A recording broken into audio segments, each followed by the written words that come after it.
اعوذ باللہ من الشیطان اللعین الرجیم بسم اللہ الرحمن الرحیم۔ سامعین و ناظرین، آج ہم سورہ مبارکہ ملک کی فیوز و برکات، فضائل، اہمیت اور عملیات کو بیان کریں گے۔ یہ مکی سورہ ہے، مکہ میں نازل ہوئی اور تقریباً 31 آیات پہ مشتمل ہے اور اس کے تقریباً 13 موضوعات پہ گفتگو کی گئی ہے۔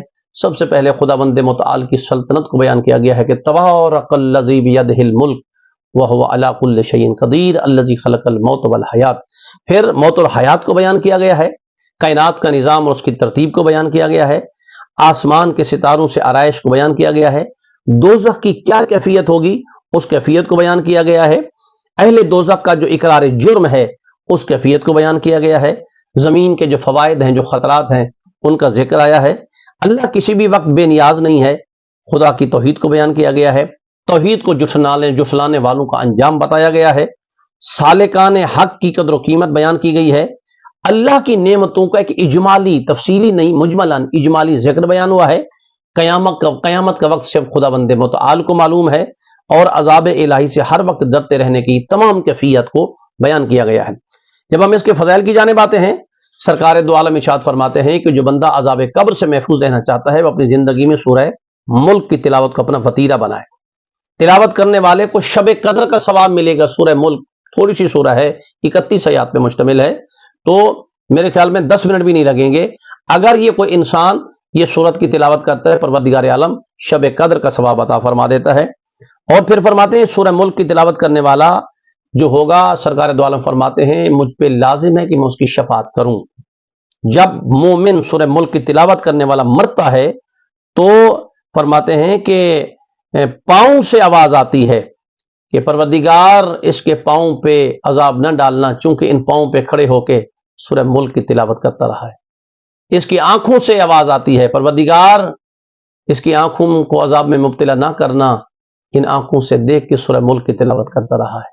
ہاتھوں سے آواز آئے گی کہ پروردگار ان کے ہاتھوں کے اوپر عذاب نازل نہ کرنا، ان ہاتھوں کو اٹھا کے سورہ ملک کی تلاوت کرتا رہا ہے۔ پھر اچانک ایک آواز ہے کہ پروردگار اس کی زبان پہ کوئی عذاب نازل نہ کرنا، اسی زبان سے سورہ ملک کی تلاوت کرتا رہا ہے۔ یعنی یہ پوری کی پوری سورت جو ہے یہ قبر سے امان میں رکھنے والی سورت ہے۔ امام محمد باقر علیہ الصلوۃ والسلام ارشاد فرماتے ہیں کہ جو بندہ نماز عشاء کے بعد پڑھے گا، منکر نکیر اس کی قبر میں آسانی سے سوال کریں گے۔ امام جعفر صادق علیہ الصلوۃ والسلام فرماتے ہیں کہ جو بندہ فریضہ نماز میں پڑھے گا وہ قیامت کے دن امن و امان میں رہے گا۔ اور معصوم ارشاد فرماتے ہیں کہ اگر کوئی انسان، دیکھیں کسی رشتہ دار کا انتقال ہوتا ہے، مرد ہے، عورت ہے، اگر میت پہ سورہ ملک پڑھی جائے تو میت اس مرنے والے کو قبر میں تنہائی محسوس نہیں ہونے دیتی، بلکہ اس کی مونس بن جاتی ہے، اس کی مددگار بن جاتی ہے یہ سورہ۔ اور پھر فرماتے ہیں کہ اس میں ایک چھوٹا سا عمل بھی ہم جہاں بیان کریں گے، اور وہاں بہترین ایک عمل بیان کر رہے ہیں کہ داڑھ کا درد، چونکہ یہ ہم حیران ہوتے ہیں کہ لوگ قرآن کو چھوڑ کے، وارثان قرآن کو چھوڑ کے جہلا کے پاس جاتے ہیں۔ ذرا آئیے قرآن کو اپنائیے، قرآن کے تعلیمات کو اپنائیے۔ تو معصوم ارشاد فرماتے ہیں کہ اگر کسی کو داڑھ کا درد ہے، سورہ ملک کی آیت نمبر 24، قل هو الذی انشأکم وجعل لکم السمع والابصار والافئدۃ قلیلا ما تشکرون، یہ آیت اس داڑھ والی درد پہ ہاتھ رکھ کے 7 دفعہ تلاوت کی جائے، انشاءاللہ بفضل امام زمان اس کا درد جو ہے وہ ختم ہو جائے گا۔ اور پھر فرماتے ہیں کہ اس میں امام زمانہ کی غیبت طولانی کو بھی بیان کیا گیا ہے۔ ان اصبح ماؤکم، یعنی فرماتے ہیں کہ جب لوگ مایوس ہو جائیں گے پھر امام زمانہ ظہور فرمائیں گے، حتیٰ کہ جب میٹھا پانی غائب ہو جائے گا۔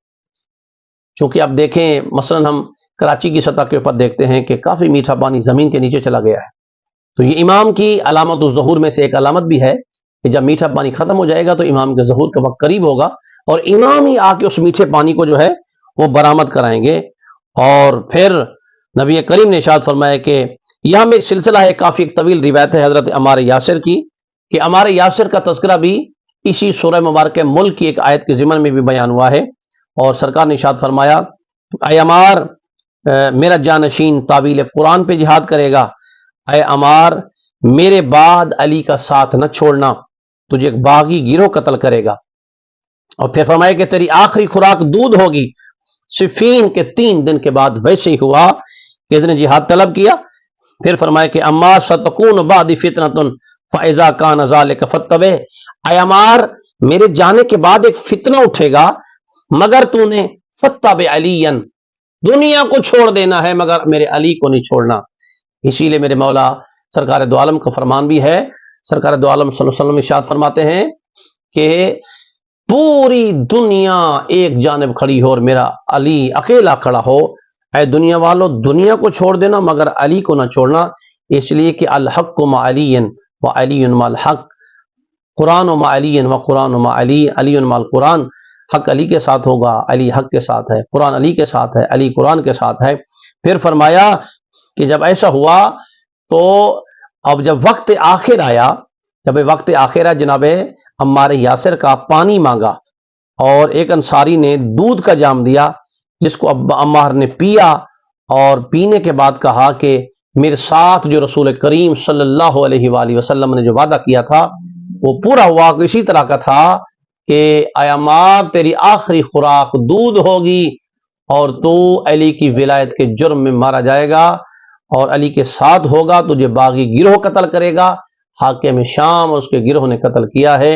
تو اسی حالت میں حالانکہ ضرب لگی ہوئی ہے، زخمی ہے عمار، لیکن جاتے جاتے علی کا محب، رسول کریم کا صحابی، بوفا صحابی جو ہے 18 ملعونین کو واصل جہنم کر گئے.